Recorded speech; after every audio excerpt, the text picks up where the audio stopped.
Hey guys, welcome back to Past Amazing, and today we're going to be talking about the top 5 worst builder base features in Clash of Clans. So the builder base has been out for almost a year already, but there still are a few things that Supercell hasn't fixed or Supercell hasn't bothered to fix. Basically, these are the 5 worst builder base features that we as players do not like, even though Supercell may have some reasoning as to why they put these features in the builder base. So we're going to be talking about these things in just a second, but right before I get into it, make sure you guys are subscribed to my channel and you turn on my notifications for all my latest uploads. I post the latest Clash of Clans updates, news, and leaks. And anyways, let's go and get right into number 1. You only get 3 attacks per day. Basically, you can only have 3 attacks per day in which you can get loot out of those 3 attacks. Beyond 3 attacks, unless you spend a ton of gems, you cannot get more resources in a single day.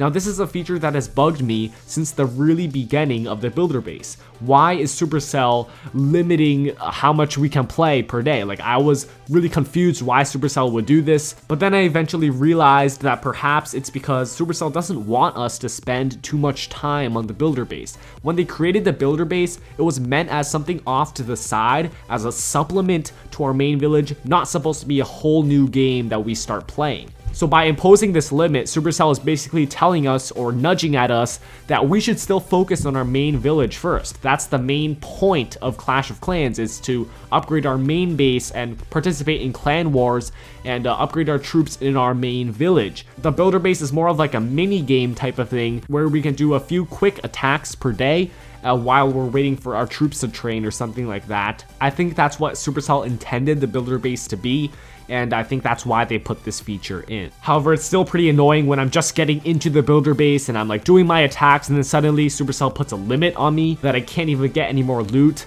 It's pretty frustrating, but I do understand why Supercell put this in. Alright, moving on to number 2, the upgrades are just really slow. Like on the builder base, the upgrades take days, and during that time, when you're attacking other players and they're attacking you in a versus battle, you're at a huge disadvantage if, let's say, your firecrackers are upgrading and then some guy comes in with like all baby dragons and you get completely crushed because your firecrackers are upgrading. Upgrades take like several days sometimes, and at least for me, it's just really annoying to have to sit through all these days of my things upgrading one at a time. Alright, number 3 is sort of a complement to the last one. There's really slow upgrades, but you also only have one builder, and that's the master builder right there. In your main village, yeah, upgrades also take pretty long, like weeks or several days, but at least you have 5 builders to do several upgrades at the same time. Like if you have one builder working on that 14-day upgrade, you still have 4 other builders to remove obstacles, to upgrade walls, and all that other stuff. But in the builder base, you only have that one master builder, so if there's an upgrade that takes 3 or 4 days, you're stuck for 3 or 4 days and you cannot do a single thing during that 3 or 4 days because that master builder, there's only one of him and he's working on an upgrade. Also, what's really annoying is that when you're using your master builder to gear up a defense from your home village, your master builder actually has to travel to the home village, and now your builder base doesn't have any builder at all. So these gear up upgrades take like 7 to 14 days. I believe it's 14 days for an archer tower. So for 2 weeks, 2 whole weeks, you don't have a single builder available in your builder base because your master builder is all the way over there gearing up your archer tower. Alright, let's move on to number 4. The whole matchmaking system in the builder base is not based on the progress of your base or how good you are. It's only based on trophies. Now, this is similar to what Clash Royale does, where they just pair you up with someone in your same trophy range. They don't look to see if you're both the same level, if you both have the same level troops, if you both have the same weight as far as how good your base is, or if you both have the same skill level. They don't look at any of that. They just simply pair you up with some guy who's a few trophies away from you. That's all they do. So this makes it very annoying when, let's say, I'm a really good player and I'm up there in the leaderboards, but I'm just at a huge disadvantage simply because of my builder hall level. Even if I'm better than another player, well, he has higher level troops, so he has already a huge advantage over me. So this does sound pretty unfair, and it really echoes the problem of Clash Royale. Like, one of the biggest problems a lot of people had with Clash Royale was that you'd always get matched up with people of higher levels than you. Well, now it's carrying over to the builder base in Clash of Clans as well, because the whole matchmaking is based on only trophy level.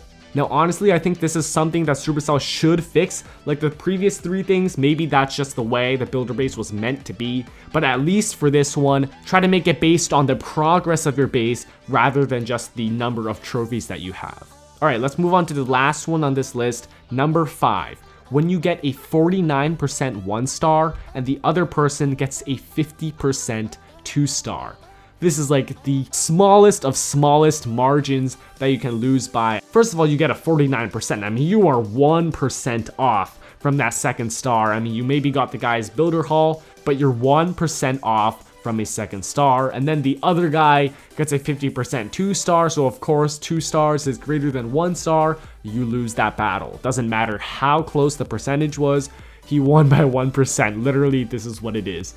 So yeah, this is obviously frustrating if this did ever happen to you. It's never actually happened to me before, but it probably happened to a lot of people out there. So yeah, I feel you guys. Losing by 1% is not fun. Alright guys, that is going to wrap it up for this video. I do hope you guys enjoyed this one. Those were the top 5 worst builder base features in the game. If you guys did enjoy the video, please go ahead and leave a like. And also make sure you guys do subscribe to my channel if you have not already for all the latest Clash of Clans updates, news, and leaks. Also, please turn on my post notifications for all my latest uploads. And until next time, I will see you guys later. Peace out.